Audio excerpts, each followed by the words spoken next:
Hi everybody, Justin Feldman, Feldman Physical Therapy and Performance. We got Ben here today, and Ben and I are going to talk about some blood flow restriction training, blood flow restriction therapy. So Ben's training for the Chicago Marathon. He's got a little bit of posterior tibial tendonitis in his lower leg, and he wants to continue training, not lose too much, and try and speed up his healing as best as he can. So what we're going to do with Ben is we have him on a lower extremity blood flow restriction training protocol, try and keep up some of the cardio benefits. So we got him working at around 40% of his max heart rate, biking 3-4 days a week.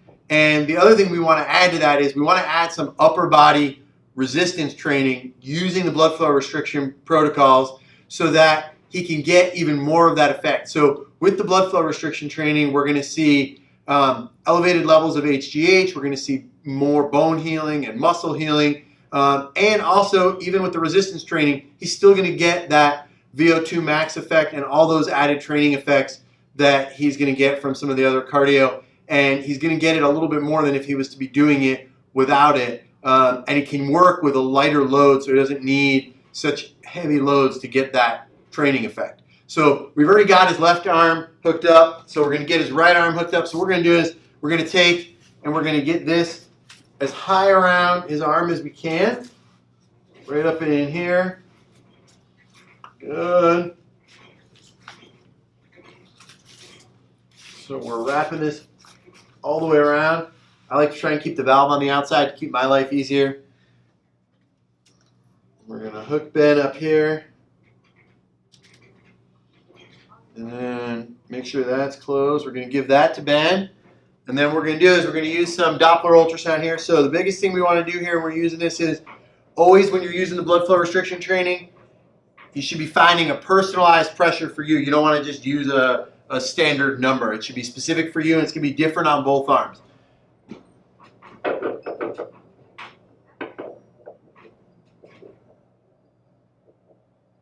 Good. Go ahead and pump that up now, Ben. So I'm going to have Ben pump it up until I don't hear his pulse going anymore. Good, right there. Good. So what number are you at there, Ben? So we're at about 200. All right. So good thing about this for your upper arm, we're going to use 50% of your limb occlusion pressure. So we got easy math. So coming down a little bit here.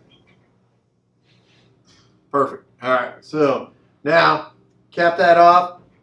Pull this out. So these new occlusion cuff bands are great because we don't have to make Ben work out with cords flying around from his arms. So the first thing we're going to have Ben do is some curls. So the set and rep scheme that we're going to use here, we want to use somewhere around 35% of his 1 rep max. So Ben's 1 rep max is around 2 pounds. So we're going to, so we're going to give Ben 10 pounds here. So Ben, what you're going to do is you're going to go straight, regular curl, come up and back down. So we're going to have Ben's going to do 30 of these.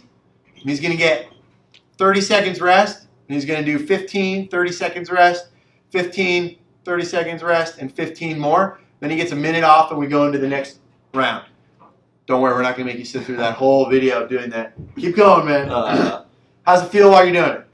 Feels good. Good. So what we're going to do is we're going to have Ben do his biking workout and then give him 5-10 minutes off. And then we're going to get him to do this somewhere around 3-4 days a week in the beginning, and we can even make it a little more frequent after that depending on how Ben's feeling with it. So we like to limit your time under this to somewhere around 20 minutes under occlusion, and then give you a little rest and you can get back under it. Really doing that only once a day, giving you a day off in between to recover a little bit from it.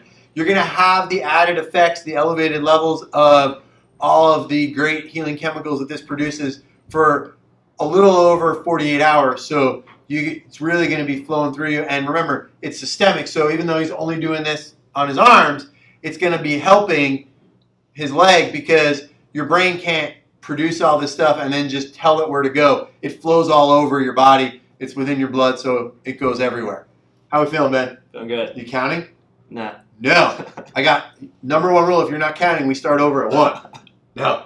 Good. So we're going to let Ben take a rake here, make him hold the weights while I keep talking. So that's what we're going to do for upper extremity blood flow restriction training. That's how you can kind of build it in to rehab protocol and how it can really help you manage to maintain some of your fitness while you're rehabbing and help you continue to reach your goals. So Ben, what do you think? Not too painful? Not too painful. All right. Have a great week, everybody.